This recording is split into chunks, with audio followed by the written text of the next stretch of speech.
సరళ డివోషనల్ వర్డ్కు స్వాగతం. ఈరోజు మనం శ్రీలలిత సహస్రనామ స్తోత్రము నామాల భావాలలో 59వ శ్లోకంలోని నామాల యొక్క భావం తెలుసుకుందాం. మను విద్య చంద్ర విద్య చంద్రమండలమధ్యగా చారు రూప చారుహాస చారు చంద్రకళాధర. ఈ శ్లోకంలోని మొదటి నామము మను విద్య. ఇది 4 అక్షరాల నామము. ఇది 238వ నామము. ఈ నామంతో అమ్మవారికి నమస్కరించేటప్పుడు మను విద్యాయై నమః అని చెప్పాలి. మను విద్య అంటే మనువు చేత ఉపాసింపబడిన విద్యారూపిణి.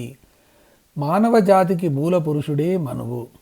ఈ మనువు గురించి భగవద్గీతలోని జ్ఞానయోగంలో మొట్టమొదటి శ్లోకంలోనే చెప్పబడుతుంది. ఇమం వివస్వతే యోగం ప్రోక్తవానహమవ్యయం వివస్వాన్ మనవే ప్రాహ మనురిక్ష్వా కవే బ్రవీత్. యోగ రహస్యాన్ని పరమాత్మ మొట్టమొదట వివస్వంతునికి ఉపదేశిస్తే ఆ వివస్వంతుడు మనువుకు ఉపదేశించాడట. ఆ మనువు తర్వాత ఇక్ష్వాకుకు ఉపదేశించాడట. ఇది ఈ శ్లోకానికి అర్థము. అంటే సూర్యుని తేజస్సు నుండి సూటిగా మొట్టమొదటిగా లోకంలోకి వచ్చినవాడు మనువు అన్నమాట. ఈ మనువు నుండే మానవలోకం ఆవిర్భవించింది. మనువు వ్రాసిందే మనుధర్మశాస్త్రము. దీన్నే మనుస్మృతి అని కూడా అంటారు. ఇటువంటి మనువు కూడా అమ్మవారిని తనదైన పద్ధతిలో ఉపాసించి ఆరాధించాడు. ఆ ఉపాసనా విధానాన్ని తెలిపే విద్యను మనువిద్య అని అంటారు. ఈ మనువిద్యలో 2 రకాలున్నాయి. ఒకటి భాను విద్య, ఇది ప్రాతకాలంలో ఉపాసింపబడేది. 2 చంద్ర విద్య, ఇది సాయంకాలంలో ఉపాసింపబడేది. మనువిద్య మన మనుగడకు అవసరమయ్యేది. 15 అక్షరాల మంత్రంగా 3 కూటములతో మనువు ఉపాసించిన పంచదశాక్షరీ మంత్రస్వరూపమే అమ్మవారు కాబట్టి అమ్మవారికి మనువిద్య అనే పేరు కూడా వచ్చింది. ఈ విధంగా అమ్మవారిని ఉపాసించింది మనువు ఒక్కడే కాదు, మొత్తం 12 మంది ఉన్నారు. మనువు, చంద్రుడు, కుబేరుడు, అగస్త్యుడు, లోపాముద్ర, మన్మధుడు, అగ్ని, ఇంద్రుడు, సూర్యుడు, దుర్వాసుడు, స్కందుడు, శివుడు, ఈ 12 మంది చేత శ్రీవిద్యా ఉపాసన ఆచరణ వ్యాప్తి జరిగింది. మనువు ఉపాసించిన మంత్రం యొక్క స్వరూపము అని ఈ నామానికి అర్థము. ఈ శ్లోకంలోని తర్వాత నామము చంద్ర విద్య. ఇది 239వ నామము. ఇది 4 అక్షరాల నామము. ఈ నామంతో అమ్మవారికి నమస్కరించేటప్పుడు చంద్ర విద్యాయై నమః అని చెప్పాలి. చంద్ర విద్య అంటే చంద్రుని చేత ఉపాసింపబడిన విద్యారూపిణి. చంద్రుడు చంద్రమండలములను ఆధారముగా చేసుకుని ఉపాసించు విద్యను చంద్ర విద్య అంటారు. ఇంతకుముందు చెప్పిన నామంలో అమ్మవారి ఉపాసకులలో చంద్రుడు ఒకడు అని చెప్పబడింది. ఈ చంద్ర విద్యకు శ్రీ విద్యకు చాలా దగ్గర సంబంధం ఉంటుంది. చంద్రుని షోడశ కళలు, తిథులు, పర్వదినాలు, నక్షత్రాలు మొదలైన లెక్కలతో ఈ చంద్ర విద్య ఉంటుంది. అంతా అమ్మవారి పరంగానే ఉంటుంది. అందుకని అమ్మవారిని చంద్ర విద్యా స్వరూపిణిగా చెబుతారు. చంద్ర విద్యా స్వరూపిణి అని ఈ నామానికి అర్థము. ఈ శ్లోకంలోని తర్వాతి నామము చంద్రమండల మధ్యగా.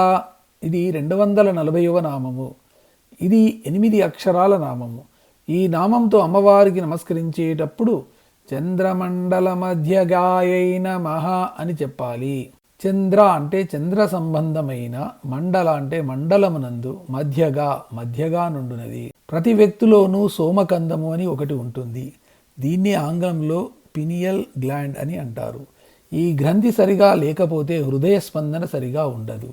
తత్ఫలితంగా శృతిలయాత్మక జ్ఞానం నశిస్తుంది. రుద్రగ్రంథి, ఇంద్రగ్రంథి కలిసి ఉన్న స్థానం వద్ద ఇది ఉంటుంది. దీన్నే చంద్రస్థానమని, సుధా సింధువని, బిందుసరమని, మానవ సరోవరమని కూడా అని అంటారు. చంద్రాగ్నుల సంధి స్థానము కూడా ఇది. దీన్నే ప్రకృతి పురుషుల మేలన స్థానంగా కూడా చెబుతారు. చంద్రమండల మధ్యస్థమున ఉండునది అని ఈ నామానికి అర్థము. ఈ శ్లోకంలోని తర్వాతి నామము చారు రూప. ఇది 241వ నామము. ఇది 4 అక్షరాల నామము. ఈ నామంతో అమ్మవారికి నమస్కరించేటప్పుడు చారు రూపాయై నమః అని చెప్పాలి. చారు రూప మనోహరమైన రూపము కలిగినది అని అర్థము. ప్రపంచమంతా అమ్మవారి సౌందర్యంతో నిండి ఉంటుంది. ప్రతి అణువు సౌందర్యమే కానీ మిగిలిన వాటితో కలిస్తే సౌందర్యము పరిపూర్ణమవుతుంది. అందముగా ఉన్న వస్తువులోని భాగాలన్నీ అందంగా ఉంటేనే ఆ వస్తువుకు అందం వస్తుంది. అలా కాకపోతే ఈ ఒక్కటి కూడా అందంగా ఉంటే ఇంకా బాగుండేది అని అనిపిస్తుంది. ఇటువంటి లోపం లేకుండా ఉన్నదే అమ్మవారి సమగ్ర స్వరూపము, మనోజ్ఞమైన రూపము కలది అని ఈ నామానికి అర్థము. ఈ శ్లోకంలోని తర్వాతి నామము చారుహాస. ఇది 242వ నామము. ఇది 4 అక్షరాల నామము. ఈ నామంతో అమ్మవారికి నమస్కరించేటప్పుడు చారుహాసాయై నమః అని చెప్పాలి. చారుహాస అంటే అందమైన మందహాసము కలది.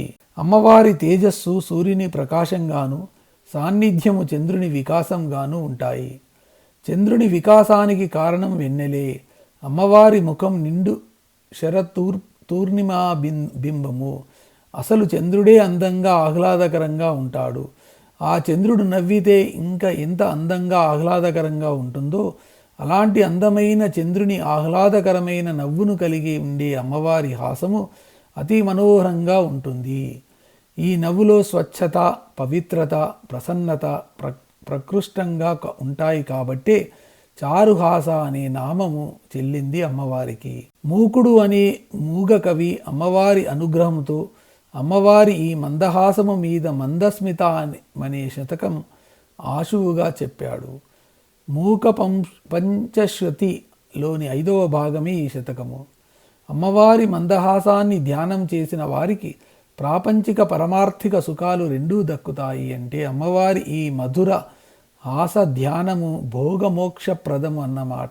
మనోహరమైన మందహాసము కలది అని ఈ నామానికి అర్థము. ఈ శ్లోకంలోని చివరి నామము చారు చంద్ర కళాధర. ఇది 243వ నామము. ఇది 8 అక్షరాల నామము. ఈ నామంతో అమ్మవారికి నమస్కరించేటప్పుడు చారు చంద్ర కళాధరాయై నమః అని చెప్పాలి. చారు చంద్ర అందమైన చంద్రుని, కళాధర కలను ధరించునది. అమ్మవారి ముఖము శరతూర్ణిమా చంద్రబింబంలాగా ఉంటుంది. అలాంటి అమ్మవారు అలంకారప్రాయంగాను ఆభరణంగాను అందమైన చంద్రుని కూడా శిరస్సుపై ధరించి ఉంటుంది. అయితే ఈ విధంగా ధరింపబడిన చంద్రుడు పూర్ణచంద్రుడు కాడు. చంద్రునికి ఉండే ఒకే ఒక అందమైన కళ మాత్రమే వక్రమయూఖం లాగా భాషించే చంద్రకళా రేఖాకృతిని దాల్చిన అమ్మవారిని చూస్తే అమ్మవారి తేజస్సు సూటిగానే కాక సుళ్ళు తిరుగుతూ కూడా ప్రసారమవుతూ ప్రకాశిస్తుందేమోననిపిస్తుంది.